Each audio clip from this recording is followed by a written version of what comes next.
Donc aujourd'hui, mes parents, d'heureuse mémoire, ne sont plus là. Mais moi, c'est le Seigneur Jésus-Christ que je proclame. Alléluia. C'est très important. Nous avançons. Écoutez maintenant. Au verset 7. Qu'ils se lèvent, qu'ils racontent à leurs enfants, qu'ils mettent en Dieu leur foi ou bien leur espoir, qu'ils n'oublient pas les hauts faits de Dieu et ses commandements qu'ils les observent. Bien-aimés, le Seigneur, l'Éternel, avait demandé aux enfants d'Israël de dire tout ça à leurs enfants.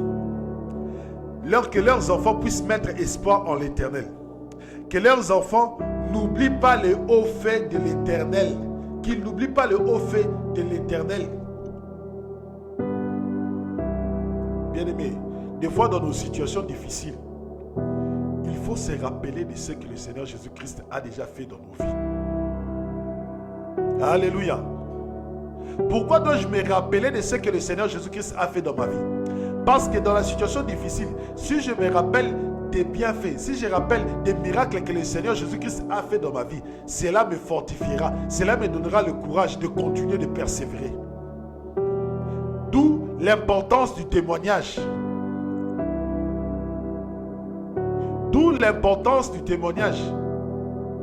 Si le Seigneur Jésus-Christ m'a guéri d'une maladie, le jour où je tomberai malade, le jour où je serai malade, je me souviendrai encore de dire non, le Seigneur Jésus-Christ m'avait guéri de cette maladie. Et malgré cette maladie est une maladie nouvelle, le Seigneur Jésus-Christ aussi pourra me guérir de cette maladie. Ça va te fortifier. Et ces commandements qu'ils les observent, observer la parole de Christ. Et descendre les eaux en torrent. Mais de plus belle, ils péchaient contre lui. Ils bravaient le Très-Haut dans le lieu sec. Ils tentèrent Dieu dans leur cœur, demandant à manger pour leurs âmes. Vous voyez maintenant pourquoi est-ce que le peuple a mangé la manne, mais est mort. Regardez ce qu'ils ont fait. Malgré tout ce que l'Éternel a fait pour eux, l'Éternel leur a donné de l'eau. Il fondit la mer en deux. Le peuple est passé. Il les fit sortir d'Égypte. Malgré tous les miracles que le peuple, que Dieu, que l'Éternel a fait pour le peuple d'Israël. Mais regardez ce que le peuple d'Israël a fait. Mais de plus belle, ils péchaient contre lui et bravaient le Très-Haut dans le lieu sec. Ils tentèrent Dieu dans leur cœur, demandant à manger pour leurs âmes. Or, ils parlèrent contre Dieu.